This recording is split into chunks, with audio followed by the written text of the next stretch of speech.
significa Navidad? ¿Qué significa que celebremos Navidad? Y Navidad quiere decir nacimiento, viene de una palabra antigua, natividad, que quiere decir nacimiento o el nacimiento. Significa que celebramos el nacimiento, un acontecimiento que cambió la historia, un acontecimiento que vino a partir la historia en dos. Pero no solo la historia de la humanidad hace 2000 años, sino nuestra historia, porque cuando nació en nosotros Jesús, cambió nuestra historia. Cuando vino el encuentro a nuestras vidas Jesús y nació la nueva esperanza, y nació una nueva manera de ver a Dios, y nació una nueva manera de ver la vida, entonces cambió nuestra historia. Jesús sigue cambiando historias. Amén. Entonces, significa, ¿verdad? Eso, la Navidad. Vamos a estar ahí reunidos ante toda la familia y con una comida deliciosa ahí en la mesa y conviviendo, ¿verdad? Y abrazándonos y todo esto, pero sin perder de vista. Jesús cambió nuestra historia. El nacimiento de la esperanza para la humanidad, el nacimiento de la libertad y la vida, el nacimiento de la restauración de todas las cosas. Jesús es la razón de la Navidad. Desde la caída de Adán, Dios prometió salvación para todos los hombres. Así que Navidad es el cumplimiento de la promesa. Navidad es lo que Dios había prometido, lo que Dios había dicho para nuestras vidas, que vendría un tiempo nuevo, la esperanza nueva. ¿Ok? Muy bien, entonces necesitamos entender esta parte. Dios lo anunció desde tiempos antiguos por medio de sus profetas. Toda la antigüedad, la Biblia se divide en dos grandes escenarios, dos partes muy importantes. Una le llaman el Antiguo Testamento y otra le llaman el Nuevo Testamento. Todo el Antiguo Testamento, desde el inicio de todas las cosas, el libro de Génesis y todo el Antiguo Testamento, pasando por todas las historias que vivió el pueblo de Dios, hasta el levantamiento de los profetas, hasta el último profeta llamado Malaquías. Después pasa un lapso de tiempo de 400 años, viene el Imperio Romano a establecerse en conquista en todas esas zonas y Dios decide que debe nacer el Mesías Salvador. Dios decide que en ese contexto de crisis, en ese contexto de guerra, nace Jesús. Y ese es el evento más importante que nosotros podemos ver en la Biblia. Pero es necesario que conozcamos a Jesús. Hoy no voy a hablar del nacimiento de Jesús, será un mensaje para el próximo domingo, pero hoy quiero hablar acerca de realmente qué quiere decir el Hijo del Hombre. ¿Por qué le llamaban el Hijo del Hombre? ¿Cuál era el propósito por el cual él tuvo que ser llamado el Hijo del Hombre? Mateo 16, 13 al 18.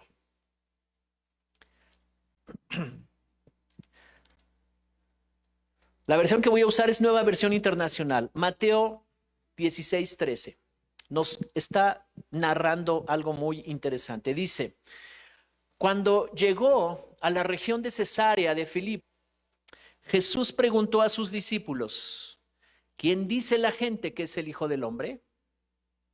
Le respondieron, unos dicen que es Juan el Bautista, otros que Elías y otros que Jeremías o uno de los profetas. ¿Y ustedes quién dicen que soy yo?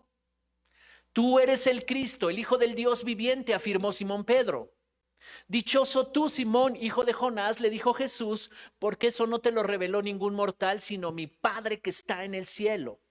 Yo te digo que tú eres Pedro, y sobre esta piedra edificaré mi iglesia, y las puertas del reino de la muerte no prevalecerán contra ella. Qué interesante está este texto en Mateo 16, 13. Jesús se lleva a sus discípulos a un lugar llamado Cesarea de Filipo. Era una fortaleza romana cerca de Jerusalén. Y ahí, en un ambiente donde los romanos ya estaban gobernando, Jesús viene a revelar algo poderoso. Y entonces les pregunta, ¿qué dice la gente acerca del Hijo del Hombre?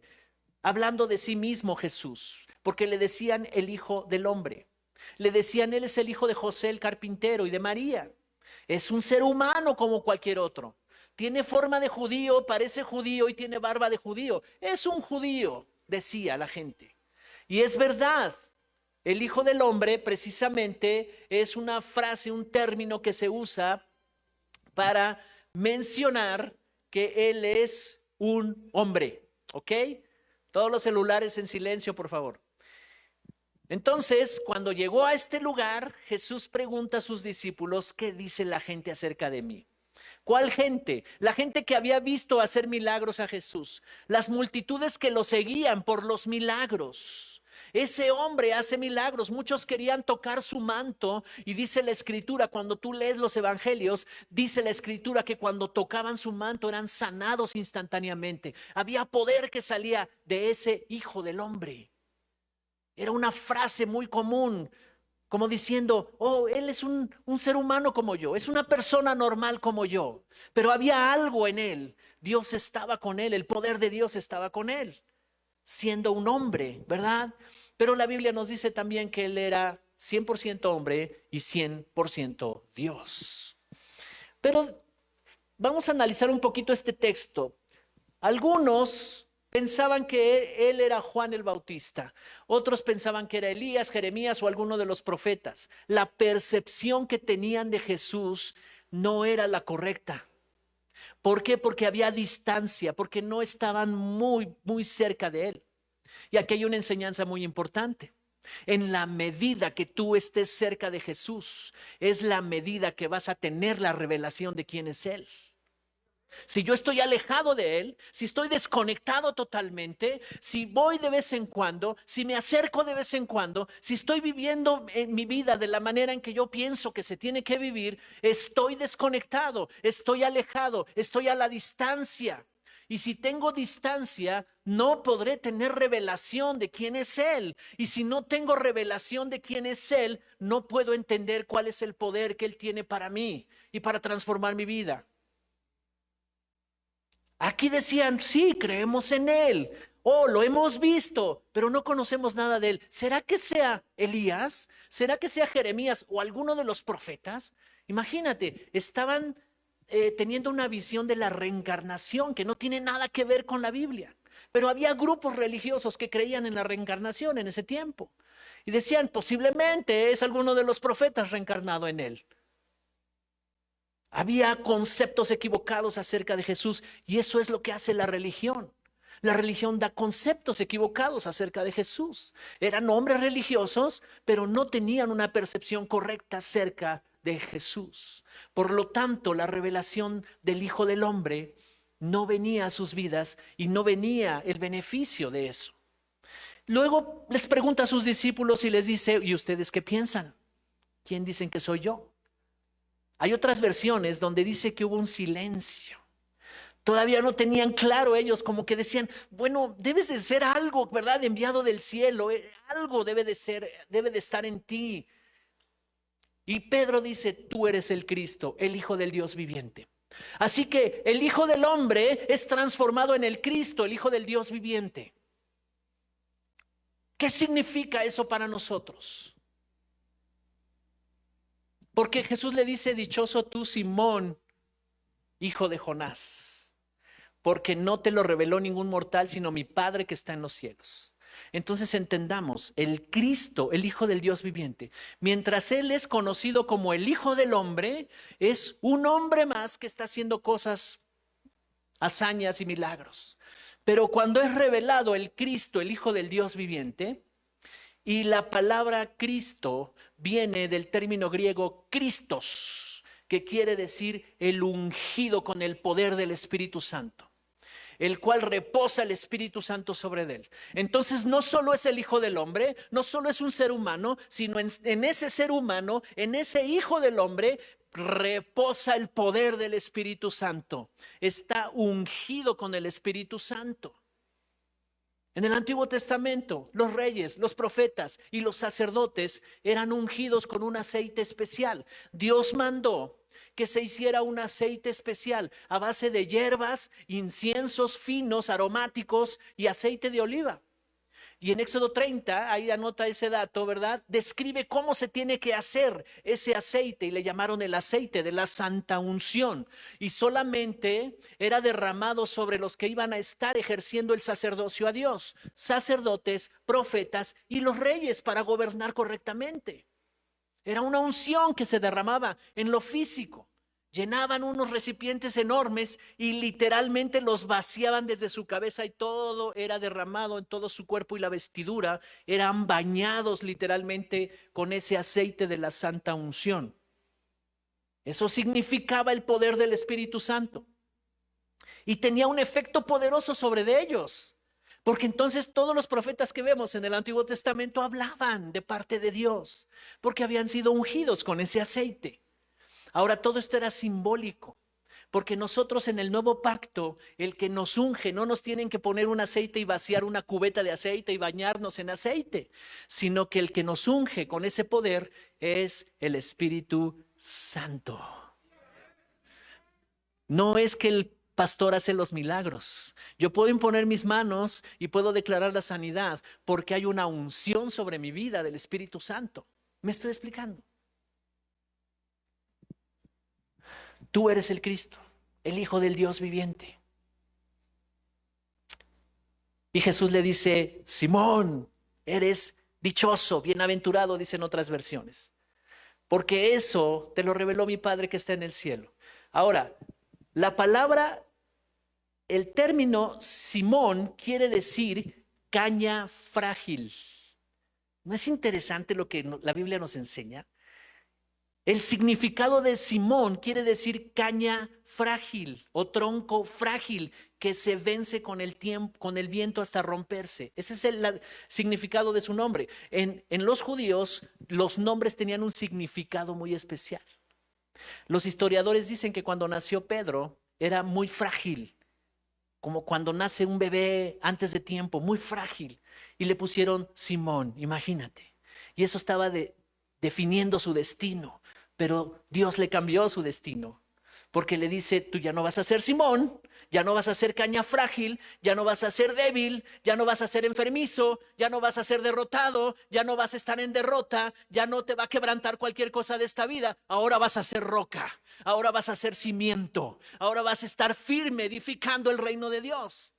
Porque le dice, vas a ser Pedro. Yo te digo ahora que eres Pedro, le dice. Vino la revelación del Cristo, vino la revelación del Hijo del Hombre, ahora es el Cristo, el Hijo del Dios viviente, y esa revelación va a afectar tanto su vida de Pedro que ya no va a ser frágil, ya no va a ser débil, ya no se va a rendir ante las cosas de este mundo. Ahora el Cristo, el Hijo del Dios viviente, vivirá en él y será un cimiento para la iglesia. Sin la revelación del Cristo en tu vida, eres débil, enfermo, deprimido. Todos llegamos Simones, ¿sí o no? En algún área de Simón veníamos. Quebrantados, derrotados, enfermos, devaluados aquí, pensábamos que no valíamos, víctimas del rechazo, víctimas de tantas cosas, inseguros, débiles, llenos de miedo. Caña frágil. Alguien le está hablando al Señor. Llegamos a Cristo como Simón, éramos frágiles. De Guadalajara, algunos, de Tlaquepaque, ¿verdad? Pasaba la mosca, ya te ofendías y ya te quebrabas. Las cosas que se decían, ¿verdad? Como decíamos antes, pasaban los puñales así, ¿verdad? De las palabras que decían en el aire y tú lo agarrabas. Este era para mí, te lo clavabas. Ni de ti estaban hablando, pero ya te ofendías de todo. Bueno, ustedes no, de otros. Éramos frágiles, pero cuando vino la revelación del Hijo del Hombre, el Cristo, el Hijo del Dios viviente, el que tiene la unción del Espíritu Santo, el que tiene el poder de liberar, el poder de fortalecer, el poder de sanar, y cuando lo recibimos en nuestro corazón, entonces dejé de ser frágil y me convertí en roca, en cimiento. Amén.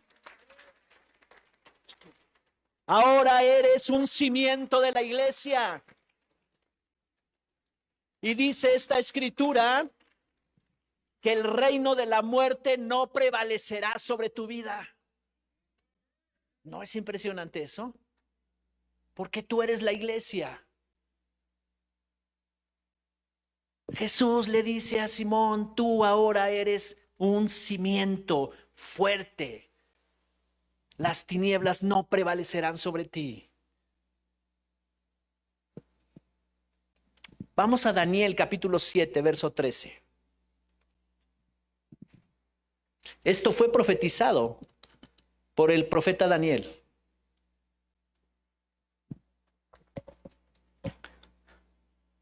Me encanta la historia de Daniel. Era un joven. Y Dios lo usó poderosamente para transformar todo un reino. Y él, cuando oraba al Señor de día y de noche, en la noche Dios le daba revelaciones. Dios le dejaba ver visiones tremendas del futuro. Y dice aquí en Daniel capítulo 7, versos 13, voy a leer la versión actualizada Reina Valera 2015.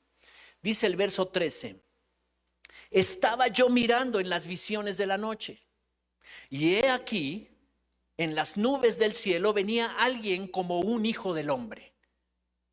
Llegó hasta las ancianas y lo presentaron delante de él. Entonces le fue dado el dominio, la majestad y la realeza.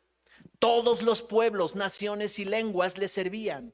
Su dominio es un dominio eterno que no se acabará y su reino uno que no será destruido. ¿Qué revelación está teniendo Daniel aquí?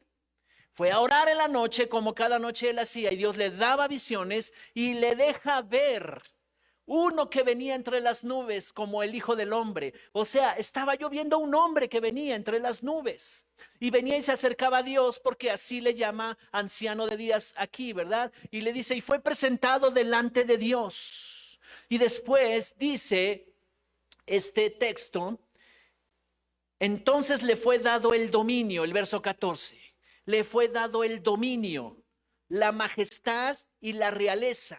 Y todos los pueblos y naciones y lenguas le servían, y su dominio es eterno que no se acabará, y su reino uno que no será destruido. Esto se cumplió en Jesús. Esta visión que a lo mejor Daniel no entendía y decía, ¿quién habrá sido ese que yo vi? Esa persona que yo vi entre las nubes, que era presentado delante de Dios y que de repente Dios le da el reino, le da la autoridad, le da el dominio, le da el poder y no será destruido y será eterno ese reino. Yo creo Daniel se quedó así como pensando, oh, ¿cómo a un hombre Dios le va a dar ese reino eterno? Yo te tengo noticias. Eso vino por medio de Jesús. Se cumplió en Jesús. Pero la mejor noticia es que cuando tú te uniste a Jesús, entonces también te fue concedido un reino eterno que jamás será destruido. Jamás será destruido. Dije que jamás será destruido. Yo me pondría de pie y le aplaudiría al Señor y dijera, Padre, gracias porque tu reino que está en mí, que ya gobierna, que ya dirige mi vida, no será destruido. Esta vida quiso destruirme, personas quisieron destruirme, circunstancias quisieron destruirme, pero tu reino habita en mí y jamás será destruido. Gracias, Señor.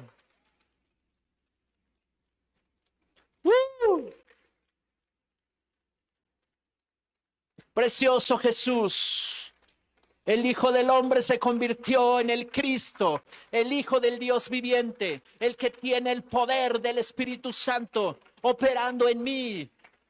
Y me dio salvación y me dio sanidad y ahora está restaurando todas las cosas en mi vida. ¿Cuántos dicen amén? Esta es una realidad que tú puedes vivir todos los días, todos los días. El reino de las tinieblas quiso establecerse en mi generación para destruirla, pero vino el reino de Dios, inconmovible, no será destruido. Todos los profetas hablaron acerca de este reino. Gracias, Dios. Gracias, Padre.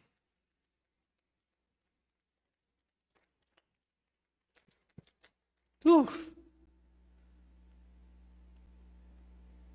Acompáñame a otro texto, Isaías 61, nueva traducción viviente.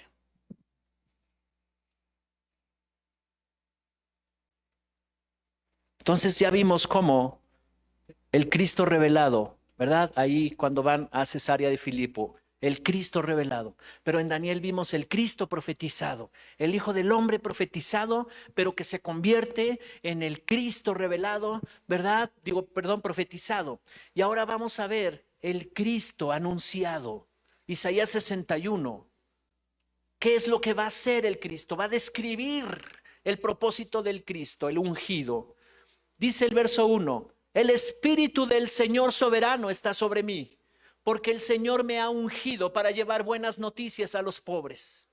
Y me ha enviado para consolar a los de corazón quebrantado y a proclamar que los cautivos serán liberados y que los prisioneros serán puestos en libertad. Él me ha enviado para anunciar a los que se lamentan que han llegado el tiempo del favor del Señor junto con el día de la ira de Dios contra sus enemigos. Entonces está hablando de alguien que traía la unción del Espíritu Santo. Dice el Espíritu del Señor soberano. Y cuando Daniel nos está diciendo que el Hijo del Hombre es presentado delante de Dios, eso significa que ese Hijo del Hombre se iba a rendir a Dios, aunque Él era Dios, pero se despojó de ser Dios. Lo veremos el próximo domingo eso. Pero como Él, siendo en forma de Dios, se despoja de ser Dios para venir entre nosotros y nacer como nacen todos los seres humanos, para que sea llamado el Hijo del Hombre, porque tenía que ser un humano el que tendría que ir a la cruz por nosotros. No podía crucificar a un ángel del Señor. No podrían crucificar a otro ser. Tenía que ser un ser humano, pero sin pecado, con un valor tan incalculable que Él pudiera tener todo el valor de toda la humanidad. Jesús valía por toda la humanidad. Y por eso sin pecado tuvo que ir a la cruz para intercambiar nuestro lugar y tomar todo el pecado de la humanidad. Y dice aquí, el Espíritu del Señor soberano está sobre mí porque me ha ungido para llevar buenas noticias a los pobres. Me ha enviado a consolar a los de corazón quebrantado y a proclamar que los cautivos serán liberados. Hoy tú y yo no tenemos que estar cautivos ni del pasado, prisioneros. ¿Sabes qué es cautividad? Yo lo puedo explicar de esta manera. Cuando tú vas al zoológico, ¿todos han ido al zoológico? ¿Sí? ¿Alguna vez en su vida? Ok. Y tú dices, quiero ir a ver al oso polar. Y hay un ventanal, ahí está el oso polar y el pobre oso ahí, ¿no? Le ponen un clima muy frío, le pintan ahí, ¿verdad? Como si fueran témpanos de hielo, blanco. Ahí tiene un estanque donde se echa en el agua y el agua tiene cierta temperatura fría. Es todo un escenario que parece que es su casa, que parece que es su hábitat, pero no lo es. Está en cautiverio. Por eso le llaman, está en cautiverio. Y a veces nosotros vivimos escenarios que nos llegamos a conformar con esos escenarios de dolor, de injusticia, de tragedia, de amargura, de mentiras. Y decimos, ni modo, aguántate. Estamos en cautiverio. Pero cuando viene revelación del Cristo, cuando viene el ungido sobre nuestras vidas, nos saca de ahí y nos dice, eso que estabas viviendo es real, pero es mentira. No es la verdad. Son una serie de mentiras que creíste desde tu niñez o desde tu infancia, adolescencia, y que viviste de esa manera. Pero ahora te saca de ahí el Señor y te dice, esta es la verdad. Comienza a vivir la verdad. Por eso tú y yo, iglesia, somos llamados a vivir fuera del cautiverio. Y estas son las buenas noticias que da el Cristo revelado. Me ha enviado para consolar a los de corazón quebrantado y a proclamar a los que están cautivos que sean liberados y a los prisioneros sean puestos en libertad. Noticia, noticia buena. Ya está abierta la puerta. Sal. Ya tienes que salir de ahí. ¿A alguien le está diciendo el Señor algo en este día? No tenemos que seguir viviendo así. ¿Cuántas cosas has dejado de hacer por el miedo? ¿Cuántas cosas has dejado de hacer por inseguridad? Porque dices, no, y si lo hago, no sé qué vaya a pasar. A lo mejor no, mejor me espero. Y seguimos en cautiverio. Pero dice el Señor en este día, sal, porque la buena noticia es que ya vino el Cristo revelado. Y ahora, si tú te unes a Él, va a haber un conflicto tremendo dentro de tu corazón, porque ideas del Espíritu Santo van a estar llegando, pero por otro lado mis malos hábitos, por otro lado mis malas decisiones, por otro lado, mi zona de confort, ya estoy acostumbrado a hacerlo, y el Espíritu retándome, hazlo. Comienza a hacerlo, comienza a crecer, comienza a avanzar. Y yo digo, ay, sí, está bien, pero no, mejor me espero. Y hay una lucha tremenda al principio, hasta que vence el Señor. Cede al Espíritu. Ese es un buen mensaje para predicarlo. Cede al Espíritu. Hechos capítulo 10, verso 37. Ha llegado el tiempo del favor de Dios, dice Isaías 61. ¿Sabes que el favor de Dios está contigo? Tienes que activarlo, tienes que verlo, tienes que ver cómo opera, cómo funciona, los principios. Y por eso hablamos de la ley de la siembra y la ley de la cosecha. Son leyes que te llevan a ver el favor de Dios en tu vida y activa ese favor de Dios. Hechos capítulo 10, verso 37, versión 2015, Reina Valera actualizada. Dice el verso 37, voy a leer 37 y 38. Ustedes saben el mensaje que ha sido divulgado por toda Judea, comenzando desde Galilea, después del bautismo que predicó Juan. Verso 38. Me refiero a Jesús de Nazaret y a cómo Dios le ungió con el Espíritu Santo y con poder. Él anduvo haciendo el bien y sanando a todos los oprimidos por el diablo, porque Dios estaba con él. Ese fue el mensaje que nosotros vimos. Lo vimos, dice el escritor de Hechos, Lucas, dice, lo vimos. Vimos su poder, vimos cómo Dios estaba con él, vimos cómo él estaba liberando a los oprimidos por el diablo. Te voy a decir quién es un oprimido por el diablo. Alguien que está lleno de miedo, alguien que está lleno de temores, alguien que está lleno de angustia, de preocupación. Los preocupones digan amén. Ok, ya no eres preocupón. Te anticipas, te afecta el pasado, te afecta el presente y el futuro todavía no llega y ya te está afectando. Anduvo haciendo el bien y sanando a todos los oprimidos. El Hijo del Hombre. Este mensaje es muy sencillito, pero es poderoso, es profundo. ¿Quién es el Hijo del Hombre? Si yo te preguntara, ¿quién es Jesús para ti? ¿Qué representa Jesús para ti? ¿Cuál es la revelación que está en tu corazón de Jesús? Porque eso es lo que mueve tus decisiones cada día. Eso es lo que mueve tu confianza cada día. Eso es lo que te hace abrir los ojos en la mañana y levantarte y avanzar a pesar de circunstancias contrarias. ¿Quién es el Cristo para ti? ¿Quién es Jesús? Iglesia, necesitamos tener una revelación correcta, profunda, que afecte toda nuestra vida acerca de Jesús. No verlo como el Hijo del Hombre nada más. Oh, sí, Él nació. Oh, fue el niño Jesús. Oh, mira, la Navidad. Eso es maravilloso, está muy bien.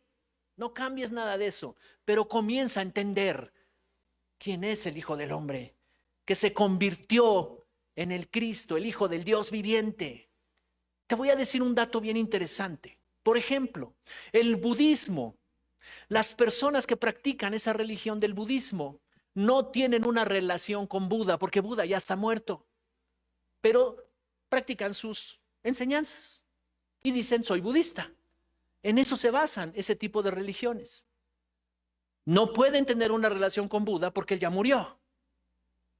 Oh, pero nuestro Cristo vive.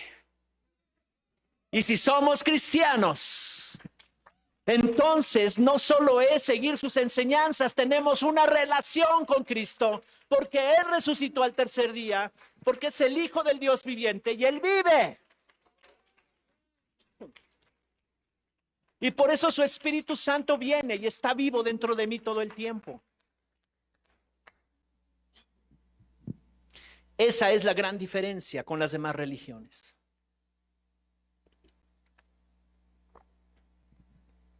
Tenemos un Dios vivo y por eso le dicen, tú eres el Cristo, el Hijo del Dios viviente, el que da vida.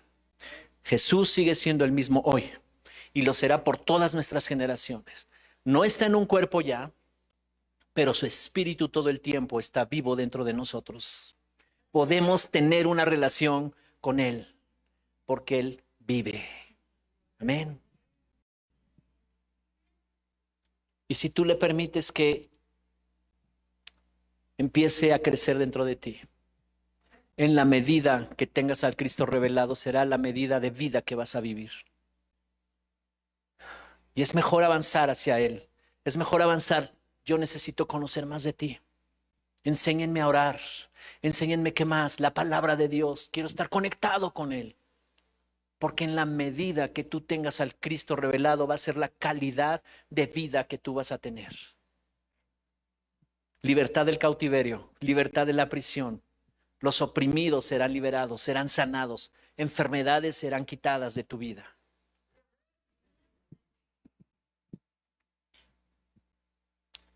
¿Alguien ha recibido algo en este día? Qué bueno que Él vive para siempre, ¿verdad? Todas las demás religiones no pueden relacionarse de esa forma. Cristianismo no es una religión. Cristianismo es un reino que vino a establecerse aquí a la tierra y que Dios nos muestra que necesita una relación con nosotros y nosotros con Él. Él no murió y se quedó ahí en la tumba. Al tercer día resucitó para habitar en cada uno de nosotros por medio de su Espíritu. Esa es la verdad más poderosa que ninguna religión nos pudiera decir. Y sabes, han puesto al mismo nivel a todos los filósofos de todos los tiempos, Buda, Siddhartha y todos esos iluminados. Y dicen, bueno, en todo este grupo también está Jesús. Oh, fue un iluminado. Y mezclan ahí las enseñanzas. No, no, no, no, no. Jesús es más que eso. Jesús es Dios hecho hombre, el Hijo del Hombre, que se convirtió en el Cristo, el Hijo del Dios viviente, y que nos trajo el reino, y que gracias a eso tenemos una relación con el Padre, porque Él dijo, nadie puede ir al Padre si no es a través de mí. Yo soy la puerta, y el que entra por mí hallará ambientes diferentes, ambientes de paz, ambientes de Dios. Yo soy el camino, yo soy la verdad, y yo soy la vida. Esa es la diferencia con las demás religiones. Esa es la diferencia, que Cristo vive y nos transforma en este tiempo. Amén. Y hay esperanza para tus generaciones también. ¿Le puedes dar un aplauso al Señor? Gracias, Señor. Gracias, Dios. Allá en casita, dale un aplauso allá en casa. Levántate ahí del sillón donde estás y dale un aplauso al Señor y dile gracias porque tenemos una relación viva contigo. Vamos a ponernos de pie. Vamos a darle una alabanza de aplausos al Señor y de agradecimiento a Él porque Él vive.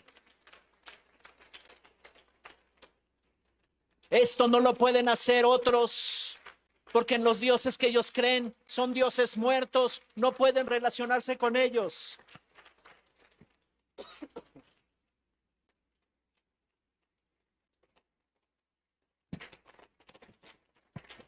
Gracias, Señor. Gracias, Dios. El Hijo del Hombre. El Hijo del Hombre vino para salvarnos. Cuando vino el Espíritu Santo sobre él, lo ungió con poder. El Todopoderoso vino sobre Jesús. Y cuando Jesús levantaba sus manos y oraba por las personas, eran liberados, eran sanados, eran restaurados. Había esperanza en toda esa multitud de personas y todos se volcaban hacia Jesús y lo seguían. Y decían, aunque lo toque, aunque toque su manto nada más, sé que vendrá sanidad. Jesús sigue sanando hoy.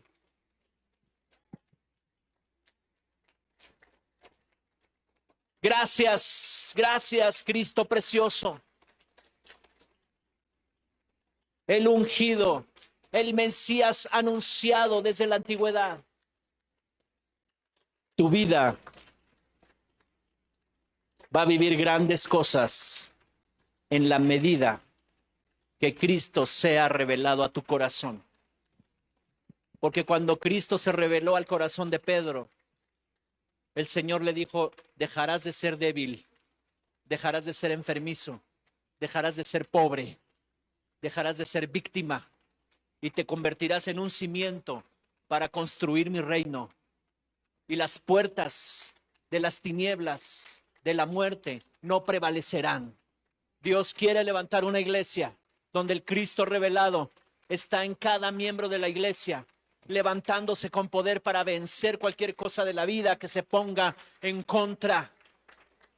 Y entonces las tinieblas no prevalecerán sobre los matrimonios, no prevalecerán sobre las personas enfermándolas y trayendo destrucción, no prevalecerán sobre las familias. Hay una estrategia allá afuera en las tinieblas contra los hijos de Dios. Por eso el Cristo revelado es muy importante. Tú puedas entender la obra completa de Jesús. Y Dios te da la buena noticia en este día. Y entonces sí, celebremos Navidad, porque Él nació, porque Él no se quedó como un niño, sino creció y fue anunciado como el Hijo del Hombre y fue anunciado como el Cristo, el Hijo del Dios vivo. Y fue a la cruz y murió por nosotros. Y luego resucitó al tercer día y ascendió al Padre para vivir por toda la eternidad en nuestros corazones. Gracias, Padre. Gracias, Señor.